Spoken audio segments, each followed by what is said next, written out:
Hello friends, मैं teacher Sangeeta Singh. आज के वीडियो में हम देखेंगे पर्यायवाची शब्द से संबंधित महत्वपूर्ण वस्तुनिष्ठ प्रश्न जो अधिकतर प्रतियोगी परीक्षाओं में पूछे जाते हैं। तो चलिए शुरू करते हैं। पहला प्रश्न, आकाश का पर्यायवाची शब्द है दृग, विप्र, व्योम, इनमें से कोई नहीं। तो आकाश का पर्यायवाची शब्द क्या होता है? व्योम होता है, क्योंकि दृग का अर्थ होता है नेत्र या नयन और विप्र का अर्थ होता है विद्वान। तो हमारा उत्तर क्या हो जाएगा? व्योम, क्योंकि व्योम का अर्थ क्या होता है? आकाश। आगे देख लेते हैं। फूल का पर्यायवाची नहीं है सुमन, कुसुम, पुष्प, तनुजा। तो फूल का पर्यायवाची नहीं है, इसका उत्तर क्या हो जाएगा? तनुजा, क्योंकि सुमन और कुसुम, पुष्प सभी को क्या कहा जाता है? फूल कहा जाता है। ये सभी क्या है? फूल के जो है पर्यायवाची। और तनुजा जो है इसका उत्तर हो जाएगा, क्योंकि तनुजा का अर्थ होता है पुत्री। आगे देख लेते हैं। दिए गए शब्दों में भिन्न अर्थ वाला शब्द है उषा, दिन, प्रभात, सवेरा। तो यहाँ पे दिया गया है कि भिन्न अर्थ वाला। तो यहाँ पे उषा, प्रभात, सवेरा सभी क्या कर रहे हैं? एक ही अर्थ प्रकट कर रहे हैं, लेकिन यहाँ पे जो दिन है वह क्या कर रहा है? भिन्न अर्थ प्रकट कर रहा है, इसलिए इसका उत्तर क्या हो जाएगा? दिन हो जाएगा। आडंबर का समानार्थी शब्द है ढोंग, तंबू, दर्प, आवाज। तो आडंबर का जो समानार्थी शब्द है वह क्या है? ढोंग है। दिए गए शब्दों में से भिन्न अर्थ वाला शब्द है भास्कर, रवि, दिवाकर, सुधाकर। तो यहाँ पे देखिए, भास्कर, रवि, दिवाकर ये तीनों नाम किसके हैं? सूर्य के नाम है। सूर्य के जो पर्यायवाची हैं। तो जो भिन्न अर्थ वाला शब्द है वह क्या है? सुधाकर है, क्योंकि सुधाकर किसे कहा जाता है? चांद या चंद्रमा को क्या कहा जाता है? सुधाकर कहा जाता है। कपाल का समानार्थी शब्द है अदृष्ट, खप्पर, भाग्य, माथा। तो कपाल का जो समानार्थी शब्द है वह क्या है? माथा। छंद का समानार्थी शब्द है आवरण, पद, बंधन, आचरण। तो जो छंद का पर्यायवाची शब्द होता है वह क्या होता है? पद होता है। सूर्य का अपर्यायवाची शब्द, यहाँ पे प्रश्न को हमको ध्यान से पढ़ना है। यहाँ पे प्रश्न क्या पूछा गया है? सूर्य का अपर्यायवाची शब्द है दिनकर, दिवाकर, सूरज, महेंद्र। तो अपर्यायवाची शब्द है, इसलिए इसका उत्तर क्या हो जाएगा? महेंद्र। नागर का पर्यायवाची है नगर, ढोल, चतुर, ग्रामवासी। तो जो नागर का पर्यायवाची है वह क्या है? चतुर। आकाश का पर्यायवाची शब्द नहीं है व्योम, अंबक, नभ, अनंत। तो आकाश को यह सभी कहा जाता है, व्योम भी कहा जाता है, नभ भी कहा जाता है, अनंत भी कहा जाता है। सिर्फ क्या नहीं कहा जाता है? अंबक नहीं कहा जाता है। दिए हुए शब्दों में भिन्न अर्थ वाला शब्द है आत्मजा, नंदिनी, भार्या, कन्या। तो इसका उत्तर हो जाएगा भार्या। आगे देख लेते हैं। अंधकार का पर्यायवाची शब्द है पंख, आतंक, तिमिर, घन। तो अंधकार का जो पर्यायवाची शब्द है वह क्या है? तिमिर। अंधकार को और क्या कहा जाता है? तिमिर भी कहा जाता है।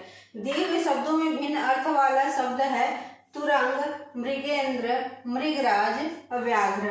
तो जो भिन्न अर्थ वाला शब्द है वह क्या है? तुरंग है। निधन का पर्यायवाची शब्द है दिवावसान, देहावसान, देहांतर, आमरण। तो जो निधन का जो पर्यायवाची शब्द है वह क्या है? देहावसान। निम्न में से कौन सा विकल्प किरण का पर्यायवाची नहीं है? अंशु, प्रकाश, रश्मि, मयूख। तो जो प्रकाश है, तो प्रकाश से क्या निकलती है? किरण निकलती है। तो इसलिए इसका जो पर्यायवाची नहीं है वह क्या है? प्रकाश। अलंकेश का पर्यायवाची शब्द है बादल का, कल्पवृक्ष का, कुबेर का, चपला का। तो जो अलंकेश का पर्यायवाची शब्द है वह क्या है? कुबेर का। नीति शब्द का समानार्थी चयन कीजिए। चरित्र, स्वभाव, कर्म, भाग्य। तो जो नीति शब्द है उसका समान अर्थ क्या है? भाग्य है। कौन सा शब्द बादल का पर्यायवाची नहीं है? जलद, निरद, वारिधि, मेघ। तो जो बादल होता है उसे जलद भी कहा जाता है, निरद भी कहा जाता है, साथ ही मेघ भी कहा जाता है। और वारिधि किसे कहा जाता है? समुद्र को कहा जाता है। इसलिए इसका उत्तर हमारा क्या हो जाएगा? वारिधि। असुर का पर्यायवाची शब्द नहीं है दनुज, दानव, दैत्य, यक्ष। तो जो असुर का पर्यायवाची शब्द नहीं है वह क्या है? यक्ष। आम का पर्यायवाची शब्द नहीं है अमृत फल, आम्र, रसाल, अपितु। आम को जो है वो अमृत फल भी कहा जाता है, आम्र भी कहा जाता है, रसाल भी कहा जाता है। इसलिए इसका जो उत्तर हो जाएगा वह क्या हो जाएगा? फिर जो पर्यायवाची शब्द नहीं है। अनुपम का पर्यायवाची शब्द है स्वर्गीय, लौकिक, अपार्थिव, अद्वितीय। तो जो अनुपम का पर्यायवाची शब्द होता है क्या होता है? अद्वितीय, मतलब जिसका किसी से तुलना नहीं। हनुमान का पर्यायवाची शब्द नहीं है। पवन सुत, अंजनी पुत्र, मारुति, विनायक। तो बहुत ही सरल प्रश्न है। विनायक किसे कहा जाता है? गणेश भगवान को कहा जाता है। अमृत का पर्यायवाची शब्द है विष, सुधा, मधुप, आम्र। तो अमृत का जो पर्यायवाची शब्द है वह क्या है? सुधा है। पृथ्वी का पर्यायवाची शब्द है रत्नगर्भा, हिरण्यगर्भा, वसुमती, स्वर्णमयी। तो जो पृथ्वी का पर्यायवाची शब्द है वह क्या है? रत्नगर्भा। शत्रु का पर्यायवाची शब्द है सहचर, अरि, मनुज, सखा। तो शत्रु का जो पर्यायवाची शब्द है वह क्या है? अरि। खर का पर्यायवाची शब्द है रावण, कुंठित, गधा, मूर्ख। तो खर किसे कहा जाता है? गधा को कहा जाता है। अनंत का पर्यायवाची शब्द है निश्चिम, भगवान, शेषनाग, बंधन। तो जो अनंत का पर्यायवाची शब्द है वह क्या है?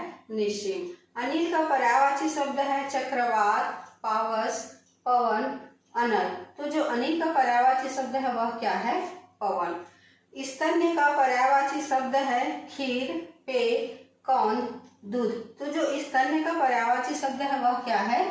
दूध है। अरविंद का पर्यायवाची शब्द है अरच निवासी, अरबी, कमल, भ्रमर। तो अरविंद किसे कहा जाता है? कमल को कहा जाता है। केंद्र का पर्यायवाची शब्द है शार्दुल, अहि, हिरण, कुरम। तो मृगेंद्र का जो पर्यायवाची होता है वह क्या होता है? शार्दुल। जाह्नवी का पर्यायवाची शब्द है संसार, जानने वाली, सुरसरी, जहन्नुम। तो जो जाह्नवी का पर्यायवाची शब्द है वह क्या है? सुरसरी। दर्प का पर्यायवाची शब्द है तिरस्कार, अहंकार, गर्व, स्वाभिमान। तो दर्प का पर्यायवाची शब्द क्या होता है? अहंकार। सेना का पर्यायवाची शब्द है अनिक, सैनिक, अरि, अतनु। तो सेना को और क्या कहा जाता है? अनिक भी कहा जाता है। प्रसून का पर्यायवाची शब्द है वृक्ष, पुष्प, चंद्रमा, अग्नि। तो प्रसून को और क्या कहते हैं? पुष्प कहते हैं। अमी का पर्यायवाची शब्द नहीं है अमृत, सुधा, पीयूष, रसाल। तो जो अमृत का पर्यायवाची शब्द नहीं है वह क्या है? रसाल है। विभावरी का पर्यायवाची शब्द है चंद्रिका, तपसा, छड़दा, तरणी। तो विभावरी किसे कहा जाता है? छड़दा को क्या कहा जाता है? विभावरी कहा जाता है। तरणी का पर्यायवाची शब्द है सूर्य, नाम, युति, नदी। तो तरणी किसे कहा जाता है? सूर्य को कहा जाता है। दिनकर का पर्यायवाची शब्द है निशाचर, प्रभाकर, सुधाकर, विभाकर। तो जो दिनकर सूर्य को का क्या और क्या कहा जाता है? प्रभाकर भी कहा जाता है। आंख का पर्यायवाची शब्द नहीं है चक्षु, लोचन, अक्षी, दृष्टि। तो आंख को चक्षु भी कहा जाता है, लोचन भी कहा जाता है, अक्षी भी कहा जाता है और दृष्टि जो है वो नहीं कहा जाता है। इसलिए इसका उत्तर हमारा क्या हो जाएगा? दृष्टि। हवा का पर्यायवाची शब्द नहीं है सलिल, वायु, अनिल, समीर। तो हवा को क्या कहा जाता है? वायु कहा जाता है, अनिल कहा जाता है, समीर कहा जाता है। तो इसका उत्तर क्या हो जाएगा? सलिल। शिव का पर्यायवाची शब्द है पिनाकी, लंबोदर, पिपाशु, पिनाक। तो शिव भगवान को क्या कहा जाता है? पिनाकी भी कहा जाता है। धातर का पर्यायवाची शब्द है विष्णु, धाय, पक्ष, हार। तो धाता को और क्या कहा जाता है? विष्णु भी कहा जाता है। तनु का पर्यायवाची शब्द है शरीर, झील, चंद्रमा, खटिया। तो तनु को और क्या कहा जाता है? शरीर भी कहा जाता है। कानन का पर्यायवाची शब्द है पुष्प, विहिप, वन, इनमें से कोई नहीं। तो कानन को क्या कहा जाता है? वन कहा जाता है। दामिनी का पर्यायवाची शब्द है वर्षा, नीरद, बादल, विद्युत। तो दामिनी को और क्या कहा जाता है? विद्युत भी कहा जाता है। सारंग का पर्यायवाची शब्द है नमक, सारथी, मोर, घोड़ा। तो सारंग और किसी कहा जाता है? मोर को भी कहा जाता है। मरकट का पर्यायवाची शब्द है पानी, पुत्र, बंदर, मित्र। तो मरकट किसे कहा जाता है? बंदर को कहा जाता है।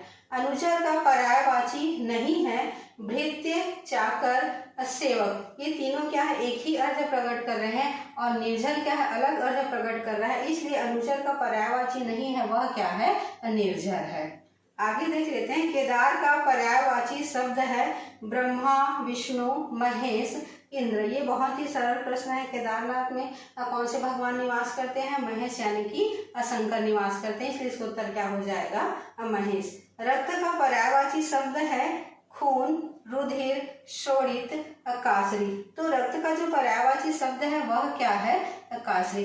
तो इस तरीके से आज मेरे द्वारा जो है वो 51 पर्यायवाची शब्दों का जो है वो वस्तुनिष्ठ प्रश्न आप लोगों को बताया गया। अगर आज आप लोगों को यह वीडियो पसंद आया होगा तो मेरे चैनल को सब्सक्राइब कीजिए, साथ ही अगर अच्छा लग रहा होगा तो लाइक कीजिए, कमेंट कीजिए और साथ ही शेयर भी कीजिए।